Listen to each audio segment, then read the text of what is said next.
For this question, we are being asked to express y as a function of x for this equation. So let me start off by thinking about what do I need to do.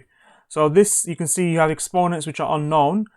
You should be able to realize straight away that I need to try and convert everything in this equation and rewrite it with a base of 2. Base of 2. So this is really a question where you have to really understand indices and manipulate indices. So let's start off by writing down the question. 2 to the power of x times y, 4 to the power of y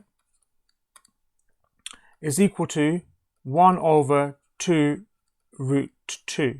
So I'm just going to put a time sign there just to make it very, very clear what's happening. I can rewrite 4 now as 2 to the power of 2. 2 to the power of 2 is indeed 4, all raised to the power of y.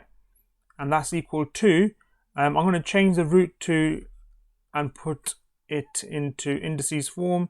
So that's the same as saying 2 multiplied by 2 to the power of a half. Okay. What I can do now is neaten up the left hand side. So that's 2 to the power of x times by, apply the power rule for indices. So 2 to the power of 2 all raised to the power of y is the same as 2 to the power of 2 times y, or 2 to the power of 2y. On the right hand side, for the denominator, you should realize that 2 is the same as saying 2 to the power of 1. As I have 2 indices being multiplied, I can add the exponents or add the powers, and you should be able to very confidently say to me that that is the same as saying 2 to the power of 3 over 2. If that didn't make sense, all I'm doing is I'm adding 1 plus a half. So let me do that separately here for students who are not 100% sure. 1 plus a half is the same as saying 2 over 2, as 1 and 2 over 2 are equivalent fractions, plus 1 over 2. Same, denominators, common denominators, add the numerators, and that's indeed 3 over 2, which is what I've got here. Now what I can do is on the left hand side, I can add the powers here as well, because I've got indices being multiplied. So adding the exponents, keeping the base number the same, 2 to the power of x plus 2y. On the right hand side, I can rewrite this because that's the same as me saying 2 to the power of minus 3 over 2, negative reciprocal. Now finally, once you reach this stage, you should be able to understand, for me to have this equation to hold, then the left hand side must equal the right hand side. Now the base number is the same, so the exponents must be the same in order for the equation to be how we want it to be.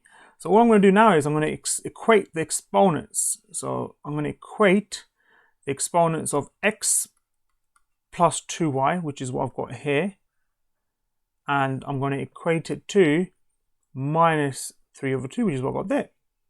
Minus 3 over 2. And now it's just a case of making y the subject, which should be pretty simple. 2y is the same as saying minus x minus 3 over 2. And then finally divide both sides by 2, and you end up with minus a half x minus 3 over 4. So what I'm saying is that this equation is exactly the same as this equation. All I've done is I've written this as a function of x. So I've expressed y as a function of x.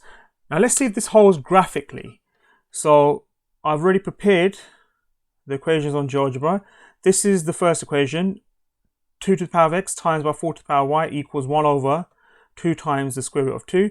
So let's see what that looks like. It's a straight line. And then this is the answer which we've got here.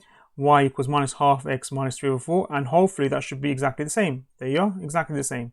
So there's the first one and there's the second one.